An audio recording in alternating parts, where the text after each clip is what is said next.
ating ano, ah, galit na naman po si Gadon, no? Nag-file po siya ng disbarment case ngayong umaga dito kay BP Sara pero nagwawala po sa labas. Ang sabi po ni Gadon, kung hindi nila i-disbar si Sara, I will file an impeachment versus all the justices. Grabe, ang lupit mo talaga, Gadon. Alam mo si Gadon, ano yun, no? Yung parang spoiled na kung anong gusto. Pero si Gadon po ang pinaka worst na makikita na yung kumbaga pinakamalaking contrast. Parang si katumbas niya si ano si Castro, si Franz Castro, isang convicted criminal na nagpapakulong ng mga alagad ng batas, yeah? Mga uh, women of law. Nagbayad si Trillanes kay Lolo Mets, fact check yung pagkakahuli na niya noon sa Okud. Heis, share ko lang naman, muntik nang masuspend account ko. Sa Meta. Ganyan talaga eh. Okay. So, Sigadon po yung talagang taga-atakdog talaga na consistent, no? Pero sarap na ng buhay niya sana, no? Kaya lang, kailangan niyang umatake ngayon. Eto po na po lager ng ng BBM. Inggit lang sila kasi hindi nila kaya yung views. Ako okay lang kasi hindi naman talaga sanay yung mga tao. Wala kasi akong ginagawa doon. Pag naroon kasi ko, nag-i-enjoy din ako eh. Nakikiusap-usap lang ako sa mga tao. Okay.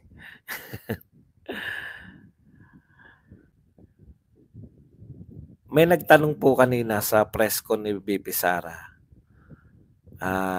Taga-Rappler pala yun. No?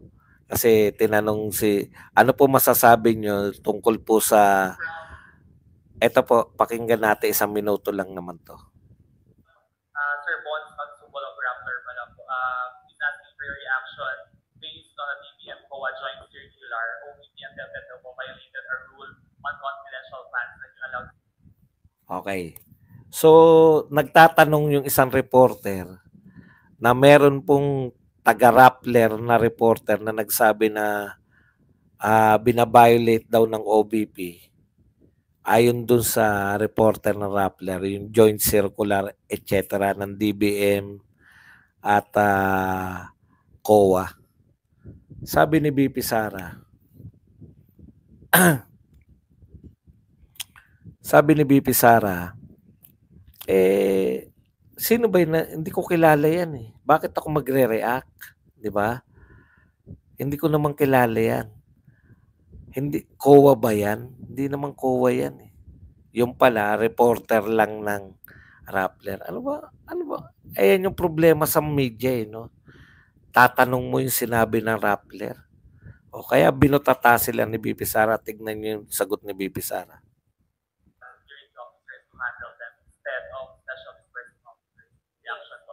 No, I will not comment on the assessment of the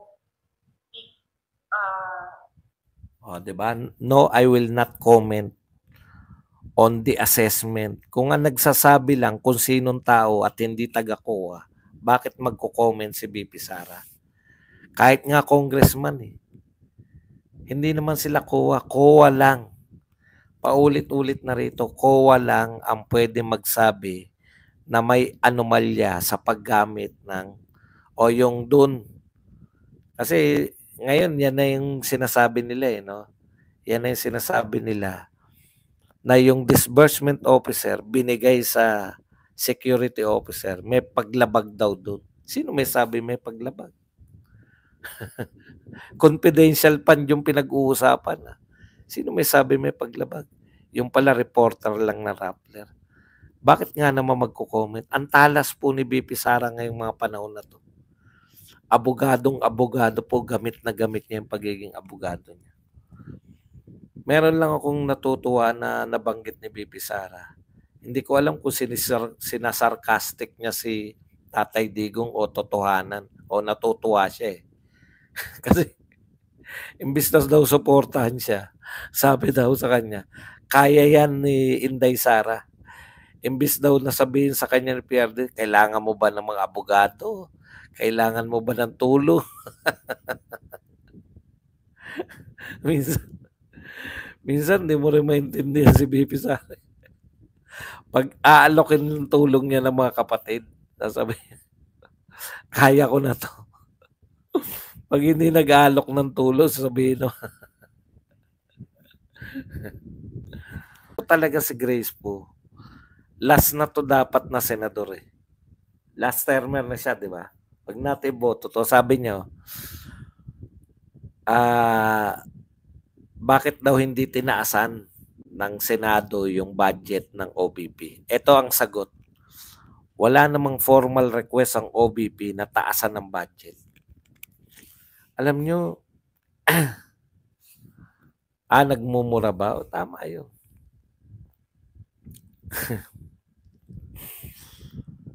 Alam nyo, Ma'am Grace po, mawalang galang na po. No? Ang alam po namin, ang binigay kasi nila 733 million. Sumunod lang siya sa, sumunod lang yung mga senador dito sa House of Representatives. Yung House of Representatives, kaltas na yan. Ang original po,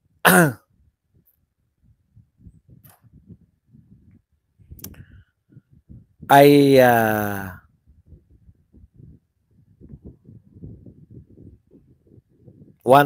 2 billion mahigit, di ba? Kung di ako nagkakamali, 2.1 billion o 2.3 billion. Basta ganun po yung original na hinihingi ng OBP.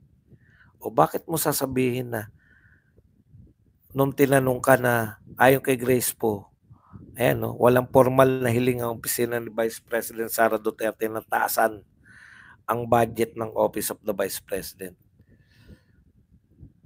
Kung walang formal na kahilingan, di dapat ang budget niya 2.2 billion. Di ba?